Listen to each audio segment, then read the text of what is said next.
अशोक गहलोत सरकार यूं तो अदालत में भी, जनता की अदालत में भी और सदन में भी बहुत सारे पाप की और बहुत सारे मुद्दों की दोषी है। किसानों से ठगी से लेकर, बेरोजगारों से वादा खिलाफी से लेके, कानून व्यवस्था से लेके भ्रष्टाचार तक चारों तरफ से समुद्र की तरह घिरी हुई है सरकार। लेकिन इस सरकार के खिलाफ प्रामाणिक रूप से जो मुद्दा और मसला है वो भ्रष्टाचार का है। लेकिन उन्हीं की सरकार के एक मंत्री दुष्कर्म की घटनाओं को लेकर एक सवाल खड़ा करते हैं और कालांतर में उनको बर्खास्त कर दिया जाता है। उसके बाद वही बर्खास्त मंत्री एक लाल डायरी का जिक्र करते हैं और आज उस लाल डायरी के 3 पन्ने बाहर आते हैं। ऐसा लगता है कि लाल डायरी के 3 पन्ने बोल रहे हैं और सियासत के राज खोल रहे हैं। मुझे लगता है कि कांग्रेस पार्टी की सरकार को, जिसमें मुख्यमंत्री का उल्लेख है, जिसमें आरसीए के लेन देन का उल्लेख है और सबको पता है कि मुख्यमंत्री के पुत्र आरसीए के चेयरमैन हैं, कितनी परतें प्याज की तरह खुलेंगी और भ्रष्टाचार की परत दर परत खुलती चली जाएगी। और इसलिए मुझे लगता है कि अब वो समय आ गया है जब इस लाल डायरी के रहस्य से पर्दा उठे और इस सरकार में गैरत और ईमान है तो निरपेक्ष रूप से इस लाल डायरी के उस रहस्य से पर्दा उठना चाहिए। राजस्थान की सरकार की कोई एजेंसी सक्षम नहीं है जो इस लाल डायरी के बारे में प्रामाणिक रूप से कोई बात कह सके। लेकिन राजस्थान का सदन, राजस्थान की जनता, राजस्थान का अवाम इस लाल डायरी के बारे में ज़रूर जानना चाहता है और सरकार मौन है। इसका मतलब मौनम स्वीकृति लक्षणम। सरकार यदि मौन है तो इसका मतलब सरकार इस भ्रष्टाचार के मुद्दे पर मौन इसलिए है कि उनके हाथ उसी भ्रष्टाचार के खून से रंगे हुए हैं। हम लोग इसको सदन में भी और सदन के बाहर जनता की अदालत में ले जाएंगे। हमारी कोशिश रहेगी कि इस लाल डायरी के रहस्य से पर्दा उठे और जो दोषी लोग हैं उनको इस दोष की सज़ा मिले। देखिए, क्योंकि राजस्थान की कोई भी एजेंसी जिस पर भरोसा नहीं है, पिछले 5 वर्षों में गृह मंत्री के नाते मुख्यमंत्री की भूमिका संदिग्ध रही और उस भूमिका के नाते सिर्फ अपने लोगों की जासूसी के अलावा कुछ नहीं हुआ। इसलिए सरकार की कोई एजेंसी निरपेक्ष रूप से इसमें न्याय कर दे, जांच कर दे, इसकी संभावना कम है। और इसलिए कोई भी सक्षम एजेंसी जो केंद्र सरकार की, जिस पर लोगों का भरोसा हो, उस पर जांच के लिए इस सरकार को रेफर करना चाहिए यदि ये सरकार खरी और सच्ची है तो।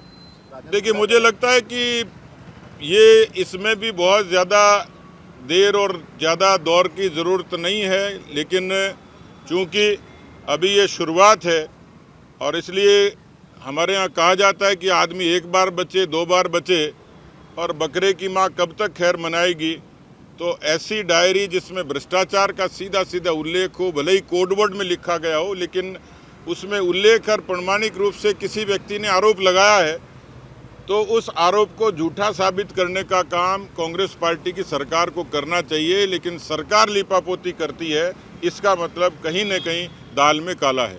देखिए, मुझे लगता है कि सदन ने पिछले 5 वर्षों में सरकार भागती रही। एक दिन के सदन में सरकार आनन फानन में ऐसे बिल लेके आ रही है जिस बिल का लिपापोती के अलावा कोई वैधानिकता होगी नहीं, क्योंकि एक बार फिर से सदन में 14 दिन के भीतर उनको पारित करना होता है, जिसकी गुंजाइश नहीं है। तो जो बिजली का कृषकों से संबंधित बिल लेके आ रही है उसमें सरकार की मंशा बिजली के बिलों की बढ़ोतरी है और कृषक राहत, ऋण राहत बिल जो है उसमें जो प्रावधान है वो प्रावधान किसानों के हक में तो कतई नहीं है, सरकार के लिपापोती। इसलिए वो शोर शराबे में, हल्ले गुल्ले में खाना पूर्ति करने की उनकी कोशिश रहेगी। हम जनता की बात को उठाना चाहते हैं और इस वजह से ही सदन में बाधा है। सरकार की नीयत साफ होती तो हमसे बात करती। हम लोग उदारता से, हम लोग भी चाहते थे कि ये सदन सद्भावना के साथ समापन हो इसका, लेकिन शायद सरकार बचना चाह रही है कि उस पर कोई और आरोप लगे पब्लिक डोमेन में और सरकार को जवाब देना भारी पड़ जाए। इसलिए सरकार की मंशा नहीं है कि सदन चले। देखिए, बहुत ही ऐतिहासिक और सफल प्रदर्शन था, जिसके बारे में हम जो मुद्दों को स्थापित करना चाह रहे थे वो पूरी राजस्थान की जनता ने देखा है। कांग्रेस के लोग तो उसको विफल, अपनी असफलता को, खिजियाट को बचाने के लिए उस नाते बयानबाजी ज़रूर कर रहे हैं, लेकिन ये तय है कि पार्टी पूरे तरीके से संगठित होकर सारे विधायक, सांसद और सभी लोग उसमें शरीक थे और इसलिए मुझे नहीं लगता कि इसमें पार्टी में कहीं विग्रह था। हम लोगों ने बहुत मजबूती के साथ में जनता की बात रखी और एक प्रभावी प्रदर्शन हुआ। देखिए, हमने उनसे आग्रह किया था कि दोनों मामले अलग अलग थे। मदन दिलावर को अकारण और उनको निलंबित किया और इसलिए हमने उनसे आग्रह किया था, हमारा आग्रह बरकरार है कि एक सदन के वरिष्ठ सदस्य और इस समापन सत्र में उनकी उपस्थिति गरिमा ही देती, तो आग्रह किया है। ये स्पीकर महोदय को तय करना है कि वो क्या करते हैं। जो आज बिल पास हुए उनमें विपक्ष के पास कुछ कहने को था ही नहीं, तो उन्होंने ये स्ट्रेटेजी बनाई कि हल्ला करो ताकि जो है ये बिल पास हो जाए और पीछे छूट जाए। सवाल ये है कि इन बिलों से जो फ़ायदा जनता को मिलने वाला है वो उनको पसंद नहीं रहा। मोटे तौर पर वैसे भी देखा जाए तो जो मुख्यमंत्री जी की पॉलिसी थी और उस पॉलिसी के तहत में करोड़ों लोगों को जो राहत मिल रही है, महंगाई से राहत मिल रही है, हर तरह से राहत मिल रही है, उसके बराबर में कोई ऐसा मुद्दा इनके पास नहीं है, तो क्या करते हैं? तो षड्यंत्र रचा, षड्यंत्र रच करके एक लाल डायरी का किस्सा बनाया गया और एक हमारा ही विद्रोही आदमी जो था उसको पकड़ करके जो है उसको आगे करके और उसको उससे जो है सारी बातें मिली भगत करके विपक्ष ने, भारतीय जनता पार्टी के लोगों ने मिली भगत करके ये सारा षड्यंत्र किया है। तो षड्यंत्र का पर्दाफाश तो हो चुका, क्योंकि जो उठाने वाला आदमी था, जो ये दावा करता था कि साहब लाल डायरी में मैंने लाल डायरी चुराई, वो कभी तो कहता है कि साहब सीएम ने मुझसे कह दिया था कि लाल डायरी को जला दो, कभी कहता है कि साहब कुछ पन्ने फाड़ लिए। अरे पन्ने फाड़ लिए तो कम से कम पन्ने वो बताता है सदन की बात, तो सदन में तो जो है वो बाकायदा वीडियोग्राफी होती है, सारी की सारी वो जो है रिकॉर्डिंग होती है, वो सबसे पता लग सकता है कि क्या हुआ क्या नहीं हुआ। तो उसका जो परस्पर आपस में विरोध का जो विरोधी जो बयान है, उन बयानों से स्पष्ट लगता है कि सारा षड्यंत्र रचा हुआ केस यही है। नहीं, वो ये कहते हैं कि हम डायरी वहाँ वो टेबल पर वो टेबल करना चाहते थे, तो टेबल करने के लिए किससे मना किया था? वो तो वो स्पीकर के ऊपर डायस पे पहुँच करके स्पीकर को दिखा रहे थे डायरी, बस।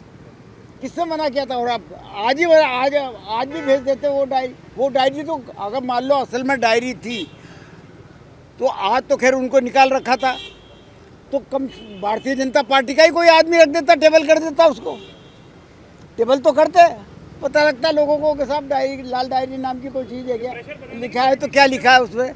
ये सब बातें वो हैं कि जनता में जिस प्रकार का वातावरण बन चुका है कांग्रेस के पक्ष में और गहलोत साहब के पक्ष में, उसका मुकाबला किस प्रकार से किया जाए।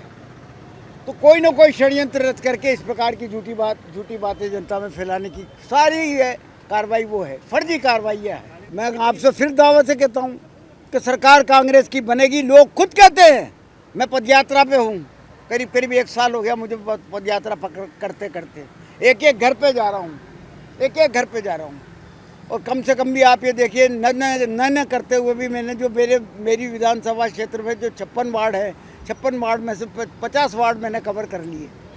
एक आदमी मुद्दा नज़र नहीं आया, एक मतदाता नज़र नहीं आया जो ये कहे कि साहब अब कैसे भारतीय जनता पार्टी की सरकार वापस बनेगी, कांग्रेस की सरकार बनेगी।